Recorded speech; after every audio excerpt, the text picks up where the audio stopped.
Important चीज़ जो सभी के लिए इम्पॉर्टेंट है, मार्केट के लिए इम्पॉर्टेंट है, भारत की आर्थिक स्थिति के लिए इम्पॉर्टेंट है, रुपया।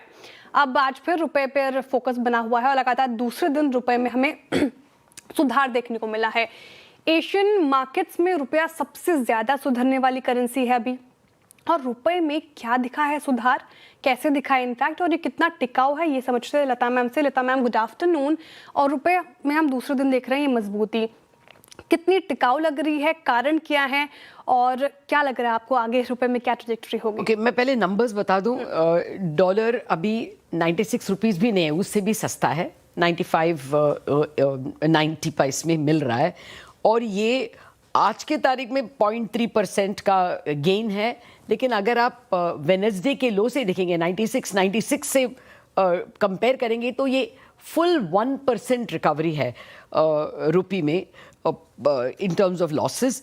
अब कारण क्या है? पहले तो क्रूड प्राइस 110 के ऊपर चल रहा था, अभी वो 104 105 पे आ गया, वही एक पॉजिटिव हो गया। सेकेंड बात ये है कि डीलर्स कह रहे हैं कि बहुत सारे फॉरेन फंड्स और पंटर्स जो एनडीएफ मार्केट में रुपये को शॉर्ट कर रहे थे, वो हाल ही में दो चार दिन में शॉर्ट नहीं कर रहे हैं। और वो भी ओवरनाइट, जब खबर आया था कि ईरान का सुप्रीम लीडर ने बोला कि हम यूरेनियम को हमारे देश से बाहर आने नहीं देंगे, फिर उन्होंने डिनाई भी किया, लेकिन वो टाइम तो एकदम नेगेटिव था। सबको लगा कि रुपये को और शॉर्ट करेंगे, तब भी रुपये का शॉर्ट नहीं था। तो एनडीएफ मार्केट में clearly traders have stopped shorting in the last 2 और 3 डेज। और ये टेलविंड को लेकर रिजर्व बैंक भी आज थोड़ा डॉलर सप्लाई किया। ये सब इकट्ठा होकर फैक्टर्स हो गया कि रुपये में स्ट्रेंथ आ गया। बट सबसे इंपॉर्टेंट फैक्टर भी हमको याद रखना है कि मॉनेटरी पॉलिसी स्टेटमेंट आ रहा है जून 5 को, 2 फ्राइडे, नेक्स्ट फ्राइडे। और उम्मीद है कि कुछ तो डॉलर फ्लोज इंप्रूव करने के लिए स्टेप्स आ सकते हैं। ये सारे कारण को इकट्ठा करके आप हम ये कह सकते हैं कि rupee is finding some kind of feet now. चलिए मैम, आपने एक खुशखबरी तो दिया एटलीस्ट हमें थोड़ा सा कि एनडीएफ में शॉर्टिंग नहीं है। Yes, that's very big. हाँ, ये एक मेजर रिलीफ है।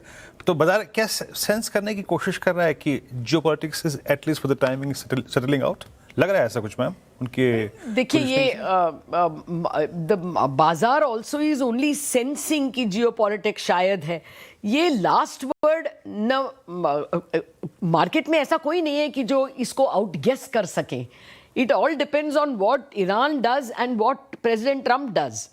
और ये I don't think the market is capable of गेसिंग दिस।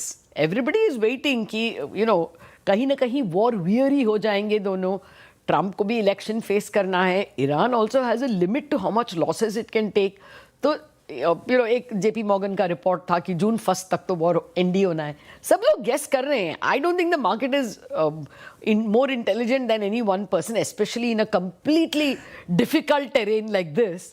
सबका उम्मीद है कि अभी 3 महीने हो गए, 1 क्वार्टर हो गया वॉर का, तो शायद वाइंड डाउन करेंगे। बस इसी उम्मीद से रुपी का शॉर्टिंग, देखिए रुपी शॉर्टिंग का एंड होने का कई कारण हो सकते हैं। काफी शॉर्ट हो चुका है। Last year we were 5% down. This year to date हम कुछ 6% डाउन है। तो now it is a very attractive buy. ऐसा एक लॉजिकल बाय भी है। And the economy, look at the consumption stories. ITC के कंजम्पशन देखिए आप, FMCG consumption, HUL, the consumption story is intact. So maybe India is a buy. Who knows? That could be the market's guess.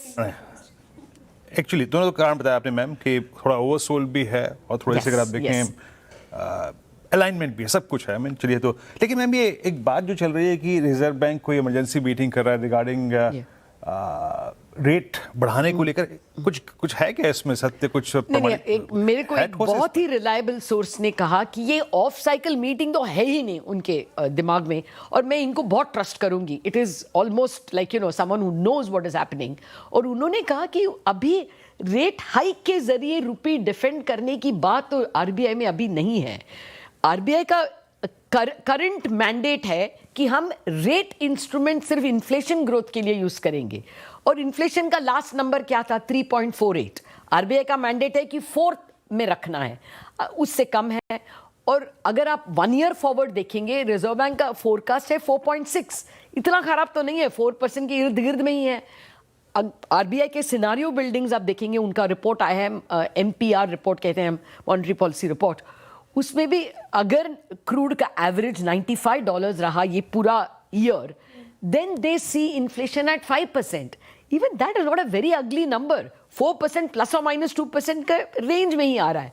इसीलिए, और RBI governor भी जब IMF में intervene किए मई 18 कब है, 4 दिन पहले, वहां पर भी उन्होंने यही कहा कि हम फर्स्ट लेवल के इन्फ्लेशन पे हम रिएक्ट नहीं करते, specially when it is a supply led. अभी ऑयल नहीं आ रहा है इसलिए प्राइस हाई है, ये नहीं कि इंडिया में डिमांड बढ़ गया. It is not a demand led, it is supply led. और only if this rise in petrol prices के जरिए के वजह से वेजेस बढ़ गए इसलिए बाकी के चीजें भी बढ़ गए. Only then when the second round impact comes we will think of rate hike or tightening, ऐसे गवर्नर ने खुद कहा. तो ये मेरा सोच कह रहा है कि if you look at all this in place, तो ये रेट हाइक की बात कहाँ से आई, was the point he said. ठीक है मैम, आपने बहुत सही तरीके से क्लेरिफाई कर भी दिया. मतलब इस विकल्प को आप तभी चुनेंगे जब आप इन्फ्लेशन आपकी ट्रैजेक्टरी से बाहर हो, है ना, कंफर्टेबल ट्रैजेक्टरी से. yes. और किसी सर्कमस्टेंसेस में नहीं. That's good. बहुत बहुत शुक्रिया मैम इस चर्चा के लिए. और अगर आप देखें सारी महत्वपूर्ण बातें क्लेरिफाई करने के लिए यहाँ पर. मीनवाइल अंतिम निचोड़ तो ये जनाब कि रुपया संभला है, बहुत दिनों बाद ये संभला है तो अच्छा महसूस भी हो रहा है. मीनवाइल जितना